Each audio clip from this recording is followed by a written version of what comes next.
great British explorer George Mallory, who was to die on Mount Everest, was asked why did he want to climb it. He said, because it is there.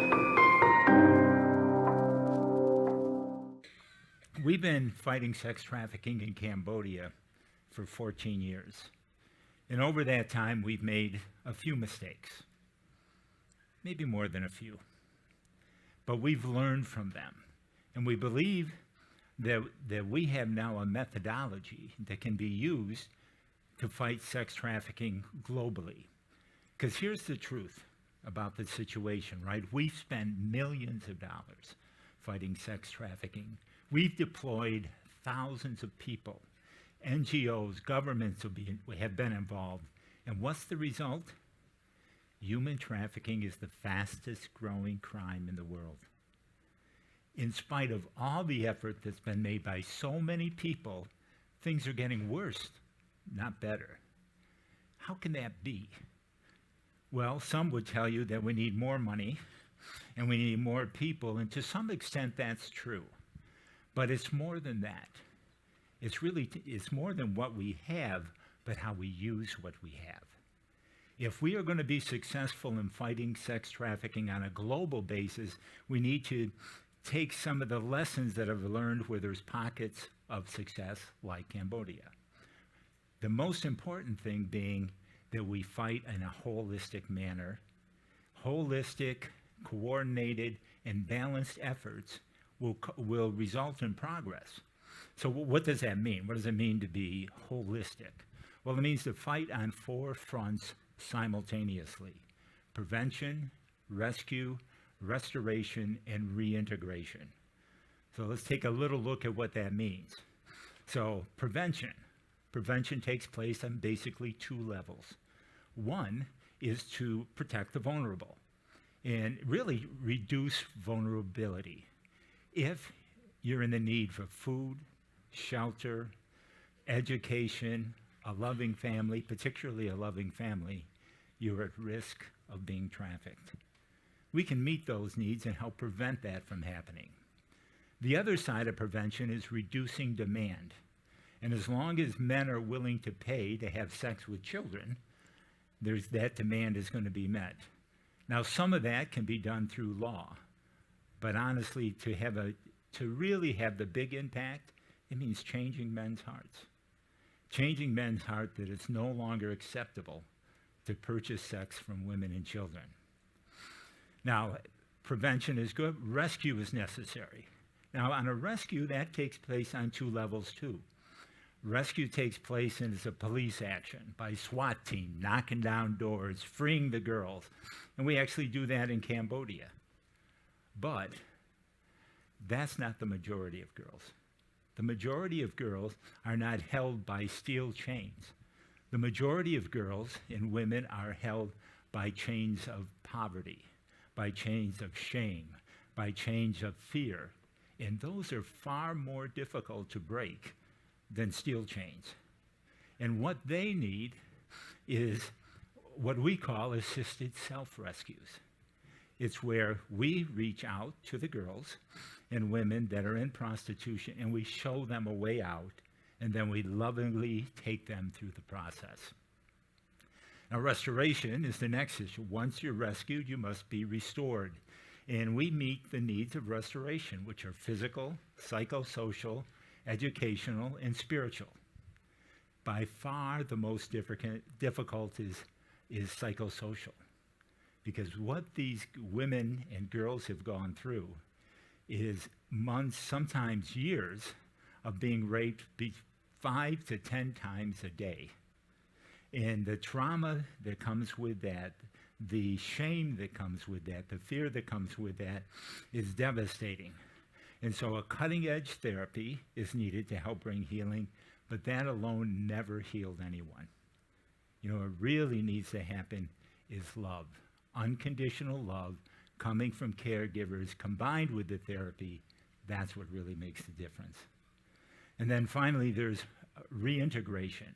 Once the girl has been healed, she needs to be reintegrated back into her culture, into her society, in a way that she doesn't go back to that life. And what's critical there is two things. That unconditional love that she experienced in restoration must continue. The best place for that to happen is a family. But the truth is, many times these girls don't have families to go back to that will care for them. And so other methods have to be used. And then the second thing is employment. If these girls are reintegrated and do not have a way to support themselves and help support their families, they're going to go back into the life. The jobs are critical. When those four things are happening simultaneously and in a balanced way, miracles happen. And when I say balance, what I mean by that, if there's no use rescuing more girls, then you can restore. And there's no use restoring more girls, then you can reintegrate. Because all that happens is the chances of success are minimized, the girls go back into the life, and the hopelessness they experience now is far worse than the hopelessness they had in the first place. But when those four battlefronts are fought at the same time, and in a balanced way, miracles happen. Rex Mai is one of those miracles. Rex Mai is a Cambodian girl that was sold by her mother at the age of 9. Her mother sold her to a trafficker who sold her to an American pedophile who was in Cambodia to rape and torture little girls. She was with him week after week after week, suffering trauma at a depth we can't imagine. She was rescued one day by a combined effort of the Cambodian National Police and federal agents. When the federal agents came to see us, they told us it was the worst case of child abuse they had ever seen. And the photo you see there is the day that Rex Mai was brought to our aftercare home. Now, in our aftercare home, she received that unconditional love, and the other needs, the physical, the educational, all those needs were met, and a healing process began. And during that healing process, she was asked to testify against the pedophile who had been torturing her. 11 years old, in a foreign courtroom, with the man who had abused her 15 feet away, smiling at her. In over an hour of testimony that ended up in this man being convicted and sentenced to 220 years in prison. What amazing courage.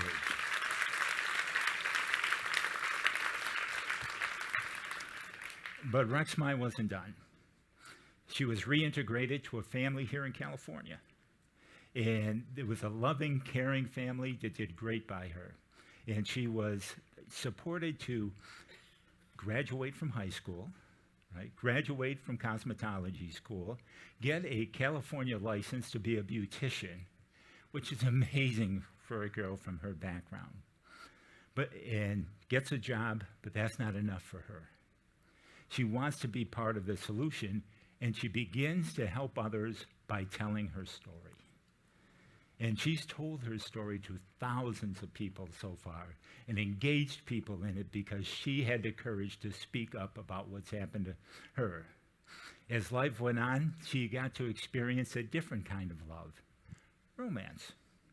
She met a great guy, they fell in love, and were married. Now, she's doing great. You think, boy, it can't get any better for Rex Mai, right? Well, it did get better for Rex Mai because she decided that she had a creativity that wasn't being used as a beautician. So she chose to quit and start her own business. And she started a business making and designing jewelry, and she's wearing one of her creations right there. After that, you would think that would be enough. And you may wonder, why isn't she here telling that story? Well, the reason is she closed that company, and 2 weeks ago, she and her husband moved to Cambodia to spend 2 years volunteering in our ministry. Today, she's in Svai Pak, Cambodia, in our employment center, teaching other girls how to make and design jewelry, giving them freedom that they never had. Now, all of us can't go to Cambodia, although the organizers did promise me that half of you would. So I want to say thank you up front for that. We can't all go, but we can all do something. It may be as small as buying products made by victims. It might be that you would be trained and take place in outreach to prostituted women and show them the path to freedom. It may be that you're going to fight pornography and the horrific impact it has on women and children around the world. It may be you'll choose to be a loving family for a former victim. But whatever it is, I want to encourage you to get involved. If you do, you will become a life changer, and it may change your life as well. Thank you.